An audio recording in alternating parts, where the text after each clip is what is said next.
Episode की शुरुआत में हम देखते हैं कि जरेसू तस्वीरों को घूम रहा होता है और दुआ करता है कि टांग हीरो सिर्फ वो बच्चा पूछता है कि क्या मुझे लग रहा है या फिर हम सच में गोल गोल घूम रहे हैं। तब जन्म मृत्यु कहता है कि मुझे भी ऐसा ही लग रहा है। तब वो बच्चा कहता है कि क्या तुम कमरे को खोलकर देखोगे कि अंदर कोई है या नहीं। तो जरूर काफी डर जाता है, चेतन मैं ही क्यों। और वो फिर से सीता जी को ढूंढने लग जाते हैं। तभी जद्सू को उस ब्रह्म की आवाज आती है और वो दोनों सीधा घर के बाहर है की जाती हैं। और यहां दूसरी ओर हम देखते हैं कि वो राक्षस अभी भी तस्वीरों को अपनी ड्रम की धुनों पर नचा रहा होता है और मंदिरों सोचने लगता है कि मुझे अपनी टूटी हुई हड्डियों के सहारे इसे हराना होगा, क्योंकि मैं जो कम शुरू करता हूं उसे खत्म करके छोड़ता हूं।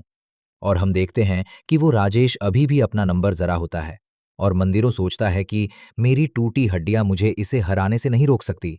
मुझे शांत रहना होगा और सोचना होगा कि मैं इसे कैसे हरा सकता हूं। अब राक्षस बहुत इरिटेट हो जाता है कि आता है कि वुजू धीमान जी को खाना। उनको इससे पहले कि बिग बॉस जनकपुर उस राक्षस से पूछता है कि तुम्हारा नाम क्या है। और वो राक्षस कहता है ट्यूब। डॉ कहता है मेरी बात सुनो, मैं तुम्हें उस बच्चे को खाने नहीं दूंगा, तुम्हारी ये कोशिश करना बिल्कुल बेकार है। और तो वो बिग बॉस कहता है कि मैं बुद्धि कुंठित होकर उन गौतम जुल्मी अपनी डुबो और भी ज्यादा ताकत से पर हमला करने लगता है। और हम देखते हैं कि हमें उस राक्षस का पास दिखाया जाता है और हम देखते हैं कि वो एक होता है और एक आदमी कहता है कि आप बिल्कुल मत जाना चाहिए। और हम देखते हैं कि वो गुस्से में आकर उस आदमी के टुकड़े टुकड़े कर देता है। और इस तरह हम देखते हैं कि वो बहुत गुस्से में होता है और बहुत तेजी से कम होने लगता है, जिससे वो कमरा गोल गोल घूमने लगता है। जैसे ही जमीन पड़े पेपर पर बिना पांव रखे लैंड करता है तो वो राक्षस थोड़ा इसकी जाता है।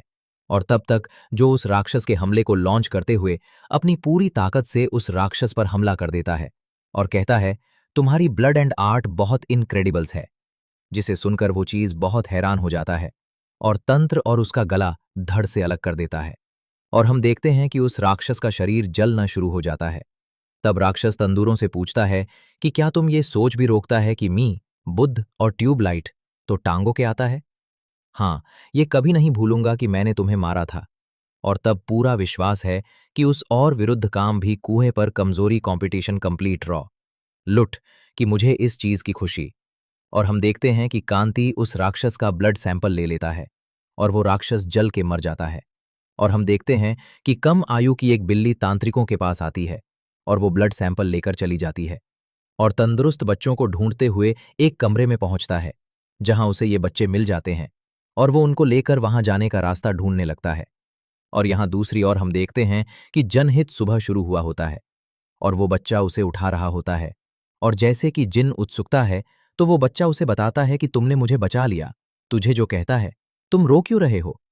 तभी उसे एहसास होता है कि वो सिर के बल गिरा था और वो जोर जोर से रोते हुए कहता है कि मुझे लगता है मैं मरने वाला हूं, मुझे चक्कर आ रहे हैं। और तभी उन्हें किसी के बाहर आने की आवाज आती है जिससे वो डर जाते हैं। तब हम देखते हैं कि वही सुअर से मुंह वाला लड़का बाहर आता है और धनु कहता है कि ये तो वही फीट फाइनल सिलेक्शन वाला लड़का है जिससे सबसे पहले फाइनल सिलेक्शन को पार किया था। और कभी मृत्यु है कि वो सुअर से मुगल लड़का ने झोंकी बॉक्स पर हमला कर देता है। और तभी जनित बीच में आ जाता है और कहता है कि ये वक्तव्य के लिए बहुत इंपॉर्टेंट है। तब वो लड़का रहता है कौन हो तुम। पर जंतु बताता है कि मैं भी तुम्हारी तरह आप बैलेंस लेयर हूं। तो वो लड़का कहता है कि तपसी हट जाओ, तुम्हें पता होना चाहिए कि हमारा काम सभी राक्षसों को खत्म करना है। किंतु कहता है कि तुम ऐसा नहीं कर सकते, ये वक्त अदरक उसकी जान से भी प्यारा प्यारा है। तो वो लड़का कहता है कि अगर ऐसा है तो मैं तुम्हें इस बॉक्स के साथ ही काट दूंगा। वर्जन सूखता है, तुम्हें जो करना है कर लो, पर मैं नहीं बैठूंगा। तो वो लड़का कहता है कि तुम नहीं बताती इसके अंदर। और इससे सूजन सूखता है कि मुझे शुरू से ही पता था, क्योंकि मुझे टांगों के बॉक्स से डायमंड की आवाज आ रही थी और वो आवाज ट्यूमर से काफी मेल खाती थी। और मुझे ताना जीरो पर भरोसा है, एक राक्षस को अपने साथ रखने की कोई वजह उसके पास जरूर होगी। और हम देखते हैं कि वो लड़का धनुषों को बहुत मारता है, यहां तक कि उसका खून निकलने लग जाता है। और फिर भी जंतु उसे उस वस्तु को हाथ लगाने नहीं देता। और ये हम देखते हैं कि कंजरों उन बच्चों के साथ घर से बाहर आ जाता है और सैनिकों को मार खाता देखकर काफी हैरान हो जाता है और जिंक कांग्रेसियों को कहता है कि मैंने तुम्हारे बॉक्स को किसी को हाथ लगाने शुक्रिया, क्योंकि तुमने कहा था ना कि ये बॉक्स तुम्हें तुम्हारी जान से भी ज्यादा प्यार है, इसलिए मैंने इसे बचाया। और वो लड़का फिर से जिन चूहों को मारने लगता है और इसी के साथ एपिसोड खत्म हो जाता है। अब अगले एपिसोड का लिंक आपकी स्क्रीन पर आ रहा होगा, उस पर क्लिक करके अगले एपिसोड को देख सकते हैं।